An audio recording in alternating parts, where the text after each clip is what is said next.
Good morning, everyone. Good morning and welcome to a conversation with Sviatlana Tsikhanouskaya. My name is Sherry Hodds and I'm the Director of the Leadership Learning Initiative here at the Atlantic School of Theology. And we are going to get underway after just a few brief notes.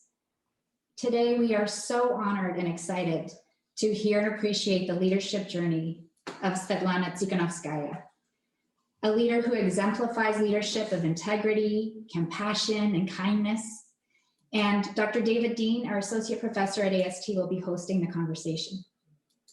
So as I say, just a few notes. We ask you to please keep your sound muted throughout the session so you can enjoy and appreciate Ms. Tsikhanouskaya's story. Feel free to write any questions or comments into the chat throughout the session, and the chat will come direct to me, so I'll make sure it's received. And this session will be recorded and we will be sharing with participants. So it's my great pleasure now to welcome Atlantic School of Theology President Neil Bennett to open the event.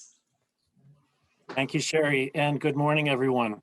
Welcome to a conversation with Sviatlana Tsikhanouskaya, a special event offered as part of our Atlantic School of Theology Leadership Learning Initiative. And a most heartfelt welcome to our honored guest, Sviatlana Tsikhanouskaya. Thank you so much for taking time from your important work to be with us today. It's a great honor for us. My name is Neil Bennett, and I'm the president of Atlantic School of Theology. Our campus in Halifax, Nova Scotia, Canada is located on the unceded and ancestral territory of the Mi'kmaq people. For 50 years now, AST has been a welcoming community of learning that embraces diverse values and perspectives. Our Leadership Learning Initiative seeks to expand AST's mission of shaping faithful and effective leaders. We are so pleased to welcome the Honorable Senator Mary Coyle to introduce our keynote speaker. Senator Coyle is a longtime champion for women's leadership, gender equality, and the rights of Indigenous people, and has forged a distinguished career in the post-secondary education and nonprofit sectors. Among many other extraordinary contributions to society, Senator Coyle helped to pioneer the creation of the world's first commercial microfinance bank in Bolivia, and to establish the first People's Fund to provide microloans to First Nations and Métis communities in Canada. She also played an instrumental role in the establishment of the Stephen Lewis Foundation, the Romeo Dallaire Child Soldiers Initiative, and the Indian School of Microfinance for Women. Senator Coyle, it is our great pleasure to have you join us. Welcome. Thank you, Neil. Good morning, everyone, and welcome to Nova Scotia. Before we begin, I would like to thank the Atlantic School of Theology for hosting this event and for highlighting the importance of leadership in our world and in our society. We are honored today to be able to welcome the leader of the Belarusian opposition and a committed defender and promoter of democracy and human rights, an inspiring woman leader, a woman I have so much admiration for, Sviatlana Tsikhanouskaya. Sviatlana has fearlessly united the Belarusian people against the oppressive, authoritarian dictatorship of Aliaksandr Lukashenka, and has sparked a movement for democracy across the country. And she has sparked a movement across the world. Sviatlana's husband, Sergei Tikhanovsky, a blogger and pro-democracy activist, was jailed by the Lukashenko regime after announcing his intention to run for president. Sviatlana, a former English teacher, stood in for her husband and vowed to continue his campaign. She was allowed onto the ballot, apparently because Aliaksandr Lukashenko believed a woman couldn't possibly pose a threat to him. However, she found passionate support from Belarusians who were looking for an alternative to Lukashenko's repressive regime. Though Aliaksandr Lukashenko vastly underestimated her skill as a politician, support for Sviatlana has inspired the largest rallies and protests in the history of post-Soviet Belarus, attracting crowds of 20,000 in Brest and 60,000 in Minsk. Even though Lukashenko, who has been in office since 1994, claims to have won the August 9th, 2020 Belarusian election by a landslide, much of the world has denounced that election as fraudulent.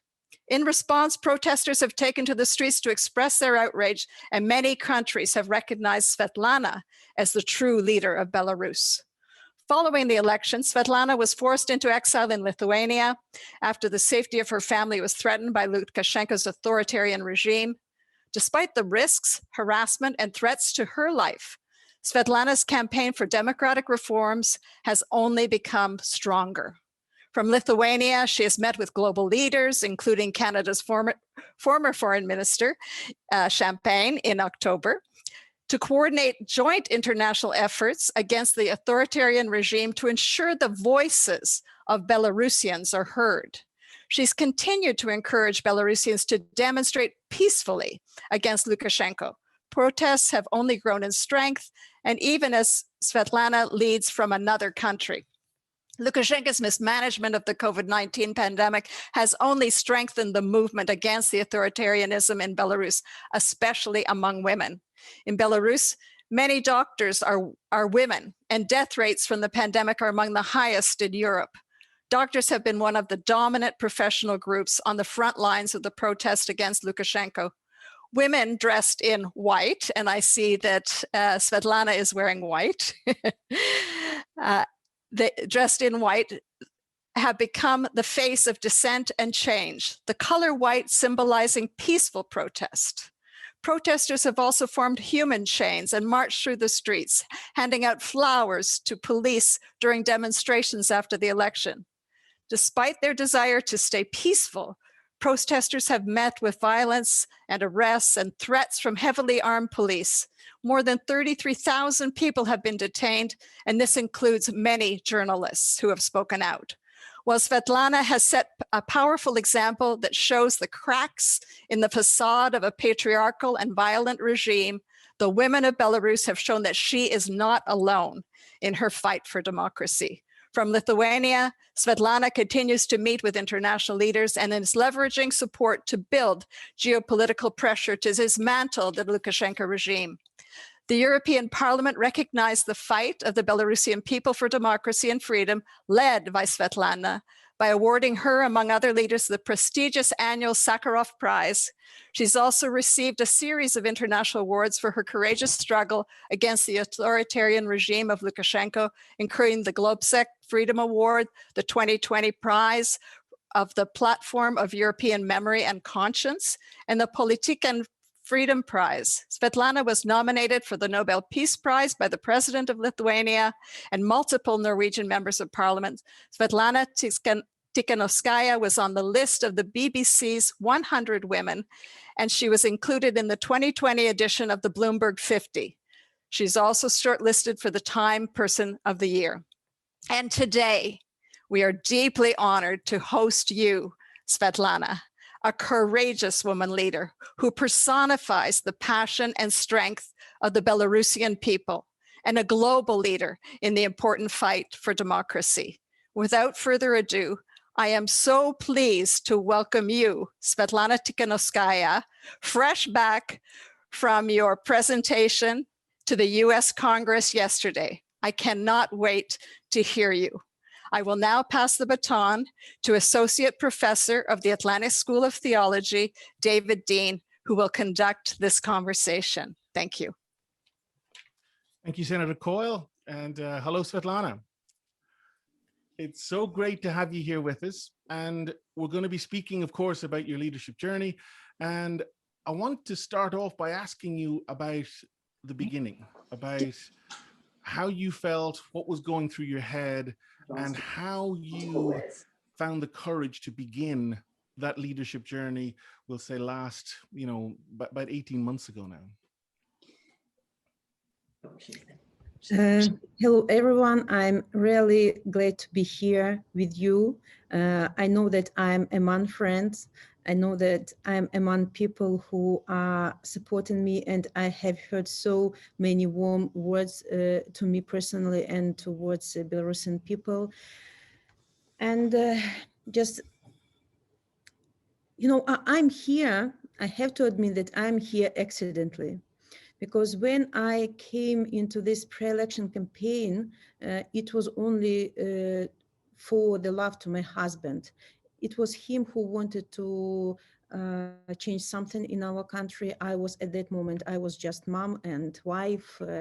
I was upbringing my children, but when he was jailed because of his political position against regime, he was jailed, and I wanted to show him that we are family and I will stand for you till the end. So I brought my document instead of him into election commission, and they adopted my documents. Just I'm sure that they wanted to laugh at me, because our ex-president always told that our constitution is not for a woman. He was sure that Belarusian people will never support women as a leader. And but it's not only, me who is like the hero of this story. It's all Belarusian people, and it was Lukashenko's mistake that he lost this connection with Belarusian people. He didn't catch this mood of Belarusian people that we are ready for changes. We woke up after 26 years of regime. We want to change something in our country. So it was my faith, like to be at this place. And just what only I did and what I'm continuing to do is just fighting together with my people. Personally, one person can't do anything, and only together with Belarusian people, with our strive for changing of our country, we managed to be at this point when we are fighting, we are not giving up, we are continuing to protest. And you told that I fearlessly united their position. Fearlessly is absolutely wrong word, because every day in pre-election campaign and now every day I'm feeling this fear. Because in pre-election campaign, I was scared that regime will take my children from me. My husband was already in jail, and every day I woke up with this feeling of tremendous fear that today I will be jailed, today I will be jailed. So I had to send my children abroad just to make them safe and to continue this fight more free. And now in exile in Lithuania, even if I feel physically, I'm not scared. I know that I'm in safeness. Every day I feel fear for the people who are still on the ground, because the level of repressions in Belarus is tremendous. People, at the moment, 270 political prisoners in Belarus. More than since August 9th, since the day of election, more than 35,000 people have been detained. And after election day in Belarus was 3 days of hell, because people were captured, they were put in jail massively, and they were tortured there, they were raped there, and humiliated. And after this, it was one more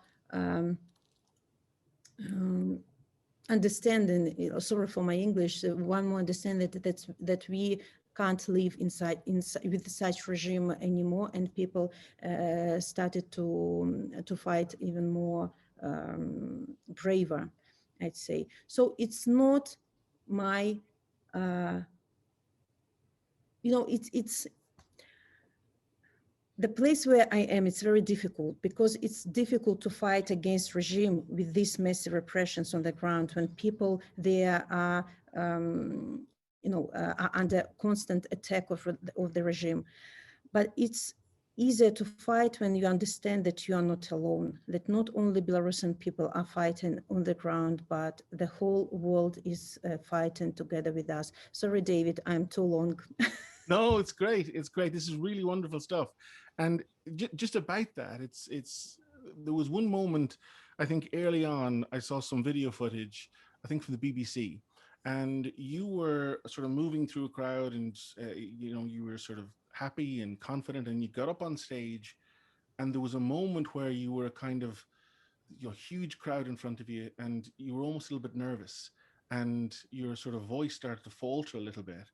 And then the crowd started to chant Sveta, Sveta, Sveta. And all of a sudden it was almost visible that you just grew. And tell us about that connection between you and the Belarusian people. When did you realize, my goodness, the people are behind me? And tell us about, you know, about that, and how that has fueled your leadership. You know, I never was self-confident. I was usual woman. There are millions of such women in Belarus. And I always was nervous on the stage. But when you start to speak and you see all those eyes looking at you, and you understand that these people are your friend, these people are of the same opinion as you, all these people want better life for their children. It's the same what you want. And this energy, you can just touch it, you know. And while having my speeches on the stages, I always wanted to have this eye-to-eye contact with every person who is in the first row, because just for them to understand that I'm here together with you, we are thinking of the same way, just to feel this connection, physical connection with these people. And because as you know, I understood that we are together, you know, we are nation, I started to feel more self-confident on this stage. But the next city was, again, I was nervous, and this connection was renewed from city to city. It's wonderful feeling when though you are scared, you are nervous, you are not self-confident, but these people like inspire you to throw your nervousness. Sorry for my English, David. Great. Teacher of English 10 years ago. So it's wonderful feeling. Yeah. Can you tell us a little bit about so between, we'll say, May of last year and now, could you talk us through some of the low points? The points when you felt least hope, the points where you maybe started to despair, if there were any points.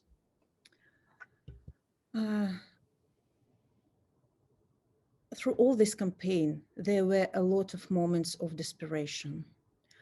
I always, not always, sometimes I thought, this is the end. I can't do this anymore because it's too difficult. It's too much pressure on me. And I wanted to lay on bed just to cover my blanket and not to go anywhere. But you understand that millions of people are behind you. They believed you, they believed in you, they are inspired by this your love for your husband, love for your country, and you just take yourself like this and go ahead. Go. So, but I remember one of the moments when I got telephone call from unknown person who told me, if you don't stop at this very moment, don't stop leading this movement, we will jail you and we will collect your children to orphanage, yes. It was, I sat and seriously thought about 2 hours. And I made decision to send my children abroad, but I couldn't stop because I couldn't betray people who believed in me. Again, I'm repeating this. And the second very desperate moment was when I, after election day, I was met by 2 high officials, military officials. I was with them in one room and they told me, you're going now to jail or you have to leave the country to join your children. And it was really a very difficult choice, because I understand that my husband is already in jail. My children are in another country. Nobody can take care of them there. Though they were with my grandmother, but you know, it's not for a long time. And I made this decision. And at that moment, I was hesitating so long, but at that moment I chose my safeness of my children, because I knew that in jail I wouldn't be able to do anything. And I went to Lithuania, and I accepted my action as betray of people. But next day I started to get so many messages that, Sviatlana, it was wonderful that you left your country. We are supporting you. We are fighting. Be with us. So I continued to fight from abroad. I was sure that it was impossible to fight from abroad, but I hope I did my best. I started to build this international connection. Sorry again for my English. Absolutely, yep. Yeah, and I started to work with other countries, and I felt huge support from international community. And I think maybe it was correct step to go abroad, because from jail, for sure, maybe this revolution wouldn't last long. I don't know. Maybe I don't have to say these words. For sure, people were continuing to fight, but you know, this international support at the moment is very important. And one of those early messages of support, if I'm understanding correctly, came from Justin Trudeau. Can you speak a little bit about the Canadian government support and what what level of support you've received from Canada? As a matter of fact, on the next day, or maybe in 2 days, I came to Lithuania. The first international leader who called me through MFA of Lithuania was Mr. Champagne. And it was a little bit shock for me, you know, because I'm a usual person, and, you know, such a great person is calling me. But it was a clear sign to me at that moment that Belarusians are not alone, that the world is watching us. And I accepted this call as understanding that we will win sooner or later. But where is Canada? They know about us. They are supporting us. And I had a lot of inspirations from other people throughout this fight, but Mr. Champagne was the first one. And of course, Canadians were one of the first to announce sanctions on September 29th, including Lukashenka. It was a very strong message from your country that we are with you, that democracy is not just words for us, it's values that turns into actions. And Canadians provided and continue to provide generous support to Belarusian civil society. We are under huge pressure in Belarus, and we need a lot of technical support, and Canadians understand this and support us. And Canada also supported starting an investigation into crimes committed by Belarusian regime under Moscow mechanism at the OSCE. It started on September 18th, and Canada was one of the countries that supported this mechanism. So it was very huge help just knowing that Canada is with us. Later, we started to communicate with other countries and having these political trips to meeting with leaders. But I still remember this call from Champagne. I will never forget this. And when I met him, he didn't know even how he inspired me at that moment. It was a very sensitive meeting when we met here in Lithuania. And you know, he was so, and Yeah, and Canada is continuing to support us. And recently, I had a very pleasant call with the current Minister of Foreign Affairs, Gerno, if I pronounce it correctly. So I'm sure that Canada, together with the USA and European Union and other countries, they are standing with us. They are supporting civil society. They are standing against regime.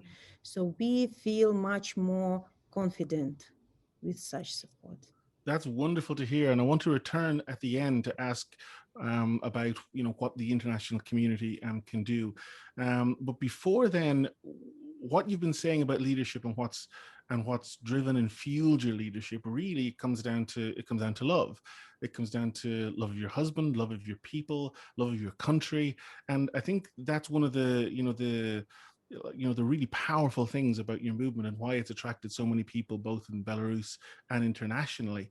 But I'm really interested in addition to that drive, that wonderful drive of love, which which drives you, what else sustains you? And so what I'm asking here is about how does Sviatlana Tsikhanouskaya take care of herself during this absolute period of carnage? Like, it's just like I get dizzy just following your schedule in the news. I can't imagine what it's like to be leading a revolution like that. How do you take care of you? What does it mean to take care of myself? I'm joking, of course. My life now is fight. And I really, thanks God, my children are safe. And I really don't have time and opportunity to take care of myself, I think, as you mean it, because really I can't even to relax. I can't laugh.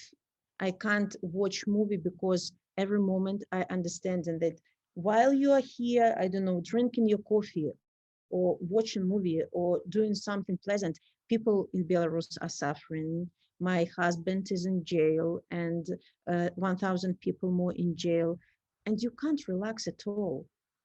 So of course I'm doing my duties as taking care, take care of myself. I mean, doing everything I have, but it's not life, because you can't distract from your attention from the situation in Belarus. Every minute is fight, fight, fight. So Dave, Henry, I called you Henry. Dave, I really don't know how to answer your question. I know that I have to take care of my children. I do this. I'm mom, and they have their childhood. They don't have to be involved in this revolution. I'm their mother. I'm loving mother. So, but take care about myself, I don't know. Mm. So there's so many of the people who are here listening to you today might be feeling the call to lead for change in their own context, in their own environment, but maybe many are struggling to find that courage. What can you say to them, or what advice could you give to them for towards embracing their own leadership potential?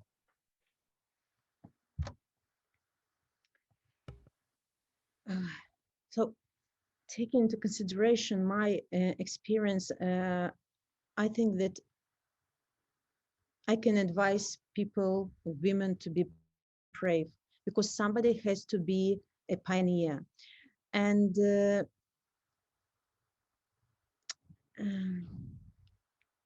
I don't know, be brave, Luke, be brave. I always say to me, be brave, woman, you have to do this.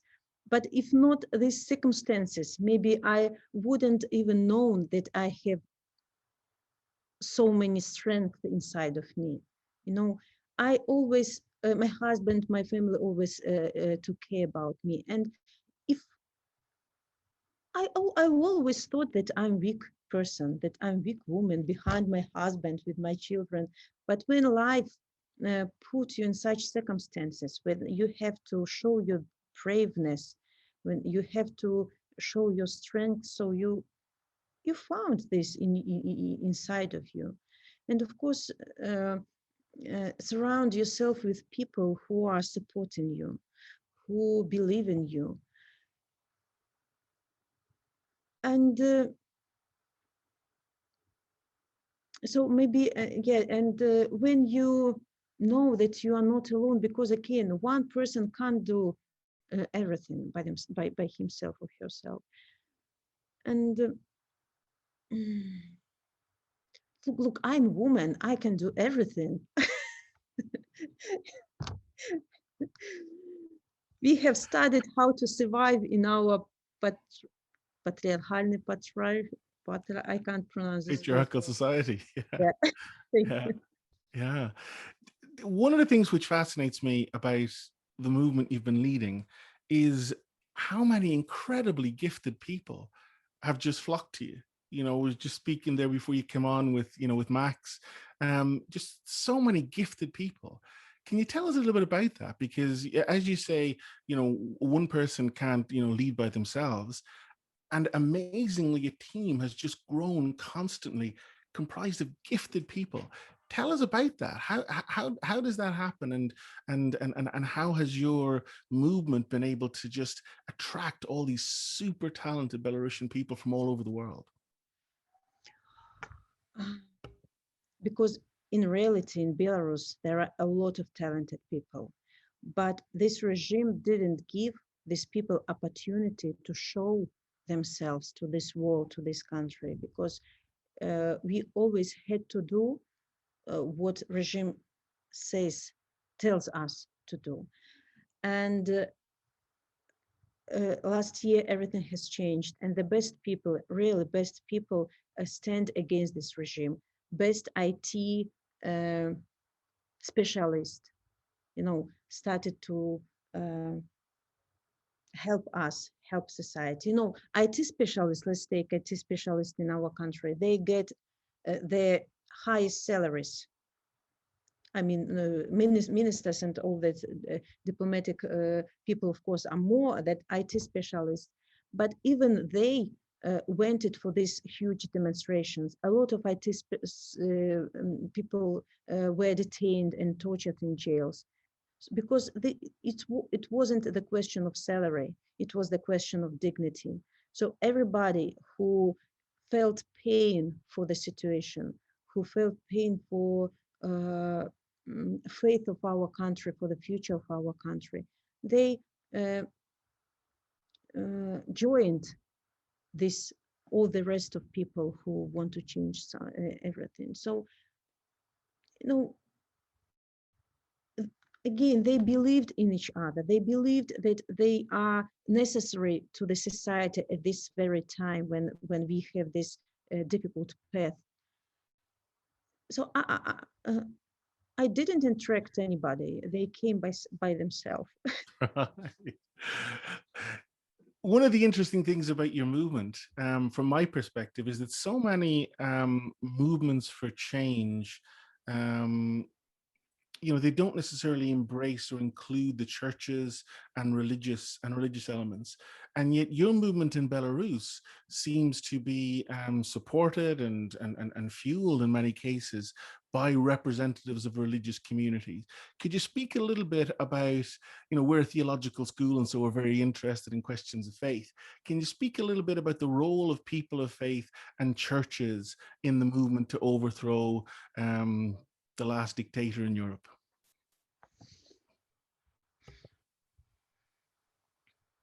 It's very interesting question, Dave, because usually church is supposed to be out of politics, but church can't stand aside when people are jailed and tortured and raped in jails. And of course, at that moment, all the beliefs, can I say beliefs? Yeah, they supported, all the churches, Orthodox and Protestant churches supported people. And there were some very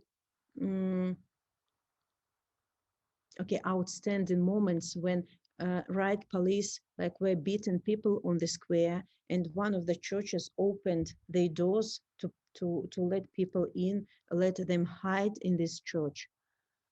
And a lot of priests in their prayers in the churches, they condemn. What is condemned? Is when condemned to criticize and critique. Yeah. yes, condemned violence, and some priests even were jailed as well. So some priests, they were condemned violence, and after this they were kidnapped by riot police and put in jail. And one church leaders, Archbishop Tadeusz Kondrusevich, his Archbishop of Catholic Church, have inspired many Belarusians to continue their struggle. And because of this, regime he had been forbidden to enter the country for a couple of months after that. Yeah. You know, Lukashenko didn't want him didn't let him to enter the country, for him not to like provoke one more wave of these prayers about people in jails, you know, condemning violence. And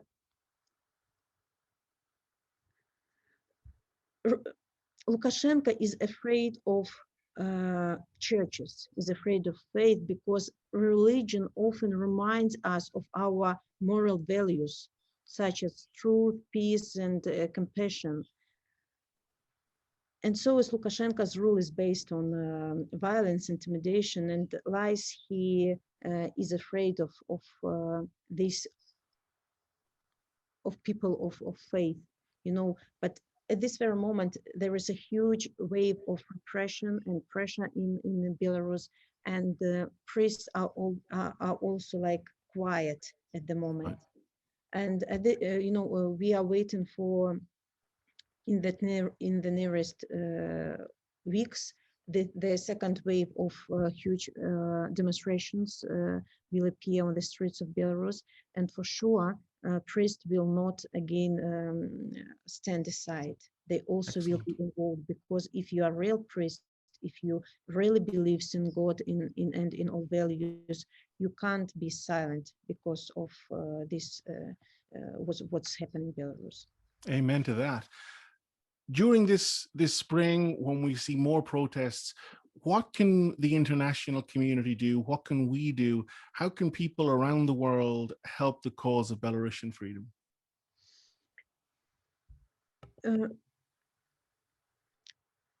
As usual, people of faith or any of other professions, it's very important to be vocal about the situation in Belarus, because it's the rules of society then that while you are in use, while you are spoken about, you exist, you know.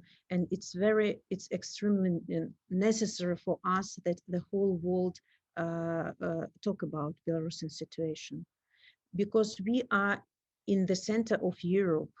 You know, we're not like a third country somewhere in Africa. I don't want to offend anybody, but look, we are almost surrounded by democratic countries, and we want to renew our country as well. And while we are in use, our politicians act braver, act faster, and send stronger messages to our country. You can support Belarusian diasporas that activated their work in every country at the moment. This Belarusian situation united people abroad as well, and there is like a saying, we didn't know each other before this summer, meaning that before this revolution, Belarusians in all over the world didn't know about each other, but now they united to support Belarusians who are on the ground. They are fundraising money for political prisoners and their families on the ground. They are putting pressure on their ministries, on their government, for them to act, to send messages to Belarus, I don't know, to do something. You can write letters to political prisoners. It's very important for them, because propaganda always tell them that you are forgotten, you're sacrificed in vain, nobody is thinking about you, and let us support them greatly, and let us from abroad is supported them twice more. And so I think you know how to support Belarusian people. So this is the most, I'd say, most important thing you can do. But you can, Dave. That's wonderful, Sveta. This is really, really inspirational, and I really appreciate it. We've got a couple more questions from participants, and so I'm going to pass it back to Sherry for that final section. Muted.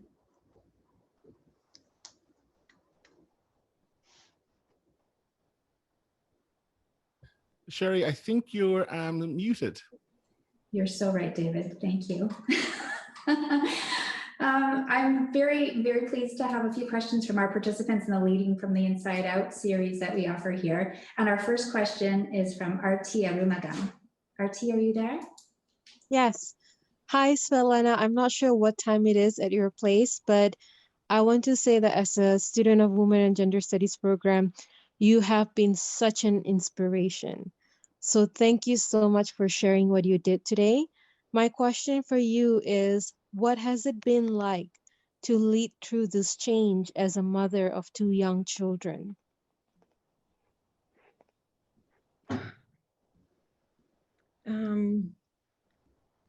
It was tough. Of course, it was tough, and in the same time inspiring, because it was tough because you always have to worry about their security. You always have to, you always understand that at this very moment, when your country needs you, your children are deprived of your attention. And I'm working a lot, and I have to, I come home and understand that my attention is very too little for them, taking into consideration that I spent 10 years bringing up them, spending every day with them. So it's, again, I feel my guilty sometimes, but I understand that I'm more necessary for my country than I'm just sharing myself. And it was inspiring because it is inspiring because this desire to ensure a good future in Belarus for them, for other children, keeps me going. Something like this. Thank you. Our next question is from Tiana Stewart. Tiana, are you there? Yes, I'm here. It's been an absolute pleasure listening to you speak today. I wonder what advice you would give to women leaders and those aspiring to leadership about overcoming toxic or patriarchal systems and institutions.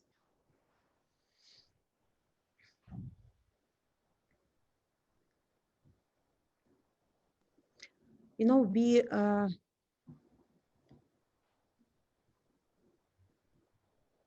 sorry for my silence, I'm just thinking,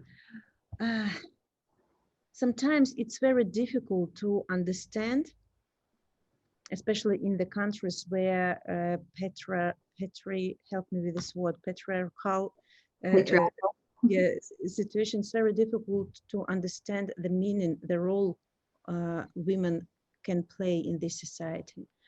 And in some countries, it can take years to come to understanding that we are equal to our men. We lived in Soviet Union. Our parents lived in Soviet Union. We, for 26 years under this regime, we lived in understanding that women are somewhere lower, that our men are always in front of us. But our situation showed us that very often women have much more courage, have much more responsibility than our men. Sorry. Because when it is necessary, we can stand in front of our men to cover them from danger. And I'm sure that in future Belarus, the question of gender will be solved. It is already solved. we showed in very short period of time that we are important, that we are as brave as you are, men. And you know, I'm really an example of the situation when women were underestimated. And again, I can't say just because I'm a woman, everything, or, you know, I'm a leader now, you know, everything has happened with the support of people who are around you. So again, if I say the word believe in yourself, no, it just words. And this word, sorry, never inspired me. Believe in yourself, you're a woman. But we have to pronounce them, because without believing, of course, you wouldn't be able to do anything. But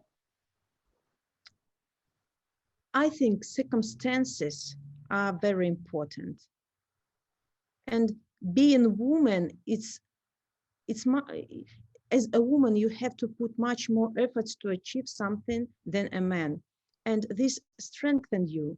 And when you have to be active, when you have to do something really serious, you will do this because you have already the strength, even if you didn't think you have this.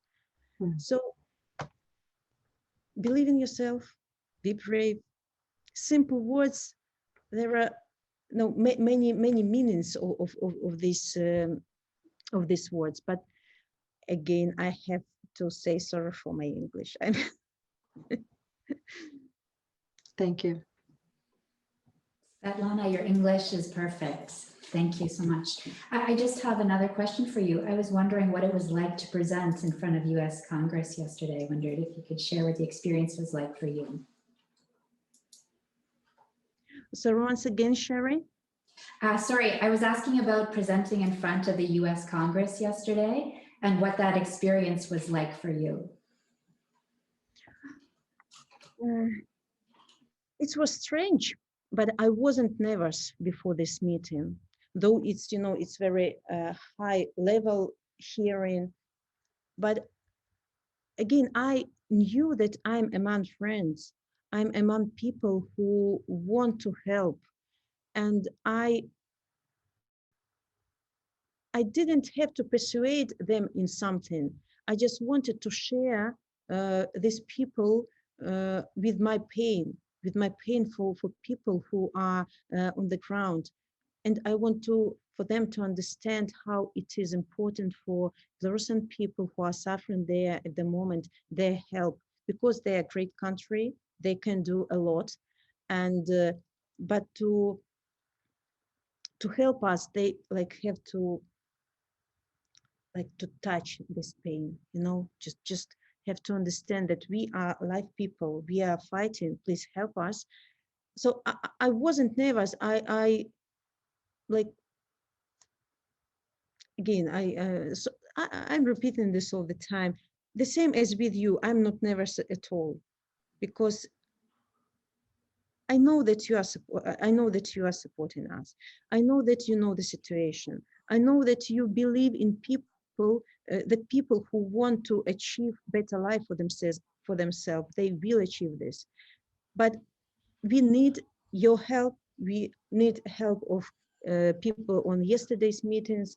So it's up to them. You know, what's going on in Belarus at the moment, it's not challenge only for Belarusian people. It's challenge only also for the countries who declare that they declare their highest values of human rights, of dignity, and of all this stuff. They have to prove that it's not just words. They have to act to prove that they're standing for democracy and helping our poor country at the moment. They will prove for themselves, first of all, that yes, we are strong enough to help others. Thank you. And I also wanted to ask one last question, and that is, can you tell us what is your hope for Belarus in the future?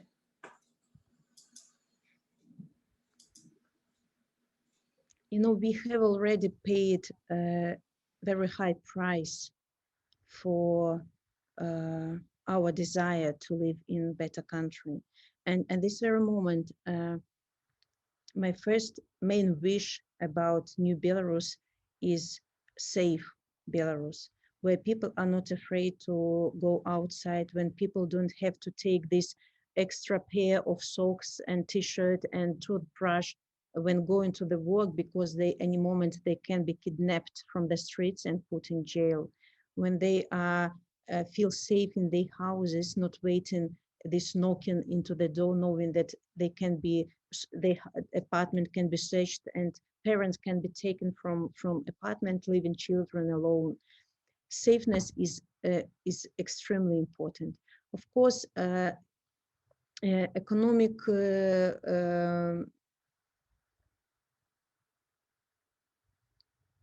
I forgot this word.